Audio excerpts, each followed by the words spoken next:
स्वागत है आपका हमारे चैनल पर। मैं हूं आपके साथ शिप्रा सैनी। बंगाल में ममता बनर्जी और उनकी पार्टी के गुंडों की गुंडागर्दी लगातार जारी है और अब एक और बीजेपी नेता को टीएमसी समर्थकों ने निशाना बनाया है। बंगाल हिंसा में पीड़ित परिवारों की सुध लेने पहुंचे बीजेपी सांसद राजू बिस्टा को टीएमसी के गुंडों ने घेर लिया।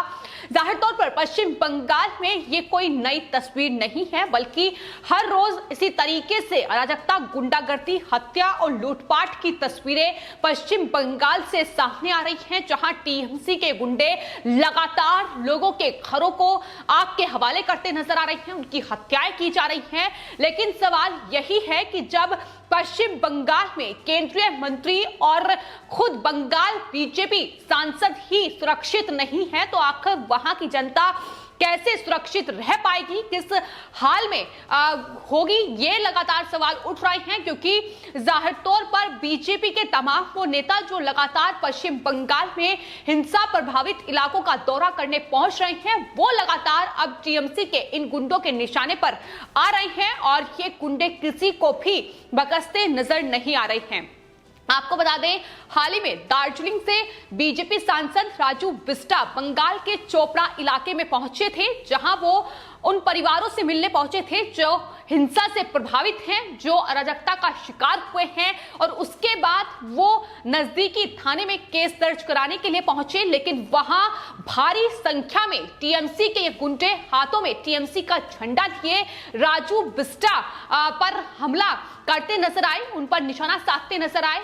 हालांकि केंद्रीय सुरक्षा बलों की मौजूदगी के चलते उन टीएमसी गुंडों को जरूर केंद्रीय सुरक्षा बलों ने खदेड़ दिया, लेकिन जिस तरीके से खुलेआम ये गुंडागर्दी, ये लगातार अराजकता टीएमसी के गुंडे कर रहे हैं, जाहिर तौर पर यही सवाल है कि आखिर पश्चिम बंगाल पुलिस प्रशासन मूक दर्शक क्यों बनकर बैठा हुआ है, जब एक थाने के बाहर ही इस तरीके से बीजेपी सांसद को घेरा जाता है, लेकिन वहां जो बंगाल पुलिस प्रशासन है, जो थाने के जो पुलिसकर्मी हैं, वो वहां से नदारद नजर आते हैं। तो ये तमाम चीजें बता रही हैं कि किस तरीके से बंगाल में दरअसल ये सत्ता संरक्षण की गुंडागर्दी चल रही है। इन टीएमसी के तमाम कार्यकर्ताओं को, तमाम समर्थकों को सत्ता का संरक्षण मिला हुआ है। इसके अलावा पुलिस प्रशासन भी पूरी तरीके से मूक दर्शक बनकर बैठा हुआ है।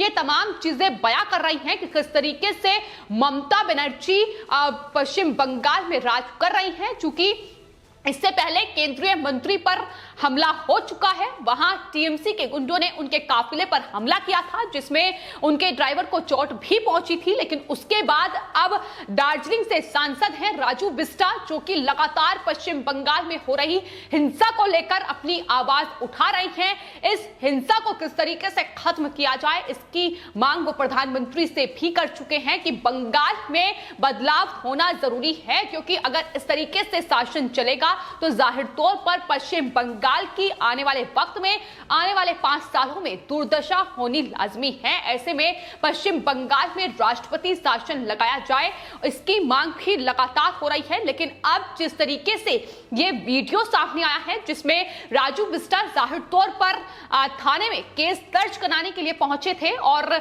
उन तमाम टीएमसी के गुंडों ने उन्हें वहां घेर लिया। लेकिन सवाल यह है कि अगर केंद्रीय सुरक्षा बलों की मौजूदगी वहां नहीं होती तो कितना बड़ा यह हमला हो सकता था, इसका अंदाजा लगाना भी मुश्किल है। क्योंकि बंगाल में लगातार खून खराबा, गुंडागर्दी, अराजकता और महिलाओं के साथ अपराध की खबरें हर रोज सामने आ रही है, जिस पर पश्चिम बंगाल की मुख्यमंत्री और पुलिस प्रशासन मूकदर्शक बनकर बैठा हुआ है। तो केंद्रीय सुरक्षा बलों की मौजूदगी के चलते वहां टीएमसी के इन गुंडों को खदेड़ा गया और उसके बाद राजू बिस्टा थाने पहुंचे, जहां उन्होंने अपनी शिकायत दर्ज कराई। लेकिन तस्वीरें ये साफ तौर पर दिखा रही हैं कि किस तरीके से जो बंगाल से ही बीजेपी सांसद हैं, उन्हें सुरक्षा का सहारा लेना पड़ रहा है एक थाने में शिकायत दर्ज कराने के लिए भी। तो आखिर वहां की जनता किस हाल में, किस बदहाली में अपना गुजारा कर रही होगी, इसका अंदाजा लगाना भी मुश्किल है।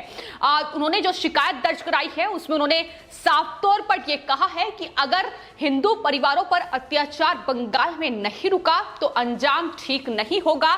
उन्होंने कोलकाता पुलिस को भी घेरा है, उन्होंने बंगाल पुलिस को घेरते हुए यह कहा है कि सत्ता का संरक्षण ही ये बता रहा है कि दरअसल पुलिस जो है वो टीएमसी के इन गुंडों पर कार्रवाई करने से बच रही है। पीड़ितों को रक्षा मिलनी चाहिए, उनकी सुरक्षा उन्हें प्रदान की जानी चाहिए, ये मांग भी राजू बिष्टा की ओर से की गई है। तो जो पलायन की स्थिति लगातार बंगाल में देखने को मिल रही है, जिस तरीके से हिंदुओं का पलायन हो रहा है, उसको लेकर ही यह नाराजगी और चिंता लगातार हर किसी की ओर से जाहिर की जा रही है। फिर चाहे वो बीजेपी के नेता हो या तमाम जो हिंदू संगठन है वो हो, उनकी ओर से लगातार ये मांग की जा रही है कि पश्चिम बंगाल में जो बंगाली हिंदू हैं उन्हें सुरक्षा प्रदान की जाए, क्योंकि जो पलायन की तस्वीरें आ रही हैं वो बेहद भयावह है और कहीं ना कहीं देश के बंटवारे की याद ये पलायन की तस्वीरें बंगाल में दिला रही हैं। यहां तक कि लोकतंत्र खतरे में है, किस तरीके से कानून व्यवस्था बंगाल में ध्वस्त हो चुकी है, ये भी तमाम लोग कहते नजर आ रहे हैं। आपको बता दें, इसको लेकर प्रशांत पटेल उमराव का बयान भी सामने आया है, जो कि सुप्रीम कोर्ट के वकील हैं। उन्होंने साफ तौर पर राजू बिष्टा ने जिस तरीके से टीएमसी के इन गुंडों की गुंडागर्दी का सामना करते हुए वो थाने पहुंचे हैं शिकायत दर्ज कराने, उसको लेकर राजू बिष्टा की तारीफ की है। उन्होंने कहा है कि जिस तरीके से ये सांसद वहां लगातार उन तमाम पीड़ित परिवारों के साथ खड़े हैं जिन्होंने बंगाल हिंसा का सामना किया है, ऐसे ही तमाम जो दूसरे सांसद हैं उन्हें अब इनके साथ आकर खड़ा होना चाहिए और कहीं ना कहीं जो लोग वहां डरे सहमे हुए हैं उनके साथ उन्हें खड़ा होना चाहिए। पलायन जिस तरीके से हो रहा है वो रोका जाना चाहिए। तो ये तमाम चीजें उनकी तरफ से भी कही गई हैं और जाहिर तौर पर राजू बिष्टा ने जो टीएमसी के गुंडों को जवाब दिया है और जिस तरीके से थाने में ये शिकायत दर्ज कराई है। हालांकि आपको बता दें, पुलिस प्रशासन जो है पश्चिम बंगाल का वो इस वक्त आंख मूंदे बैठा हुआ है, चूंकि बंगाल में लगातार हिंसा हो रही है। तमाम तस्वीरें सोशल मीडिया पर सामने आई है कि किस तरीके से वहां लगातार गुंडागर्दी खून खराबा हो रहा है, लेकिन ना ही बंगाल की मुख्यमंत्री और ना ही बंगाल की पुलिस को ये तस्वीरों में कोई सच्चाई नजर आ रही है, क्योंकि उन्होंने इस तमाम तस्वीरों को फेक पोस्ट कहकर खारिज कर दिया। उन्होंने कहा कि बंगाल में कोई हिंसा नहीं हुई है और ये फेक तस्वीरें हैं जो सर्कुलेट बीजेपी की ओर से लगातार सोशल मीडिया पर की जा रही है। इतना ही नहीं, पश्चिम बंगाल में ममता बनर्जी पुलिस प्रशासन जो है वो लगातार इन सोशल मीडिया पोस्ट पर कार्रवाई कर रहा है। लोगों को गिरफ्तार किया जा रहा है जिन्होंने इन वीडियोस फोटोज को सोशल मीडिया पर शेयर किया है। तो जहां हिंसा पर लगाम लगाने की जरूरत है, जहां इन टीएमसी के गुंडों पर कार्रवाई करने की जरूरत है, उसके बजाय सोशल मीडिया पर जो बंगाल की सच्चाई को तस्वीरें बयां कर रही हैं उन पर कार्रवाई की जा रही है, उन तमाम लोगों की गिरफ्तारियां, उन पर एफआईआर दर्ज की जा रही है।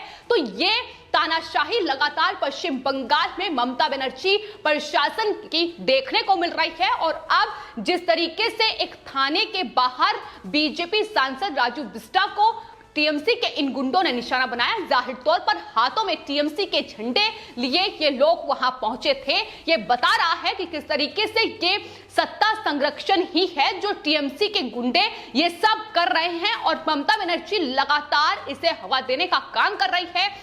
केंद्रीय सुरक्षा बलों की मौजूदगी एक बार फिर से जो है पश्चिम बंगाल में बढ़ा दी गई है। जाहिर तौर पर टीएमसी के गुंडों को जवाब देने के लिए ये मौजूदगी बढ़ाई गई है ताकि इस तरीके से अराजकता, खून खराबा ये ना कर पाए। लेकिन जिस तरीके से लगातार उनके हौसले बुलंद हैं, जाहिर तौर पर ममता बनर्जी लगातार उनकी हौसला अफजाई ही कर रही है बजाय उन पर कोई कार्रवाई करने के। एक तरफ ममता बनर्जी कहती हैं कि दरअसल बंगाल में कोई हिंसा नहीं हुई है, लेकिन वहीं दूसरी ओर जिस तरीके से उन्होंने 2 लाख रुपए के मुआवजे का ऐलान भी जो लोग मारे गए हैं इस हिंसा में उसके लिए किया है।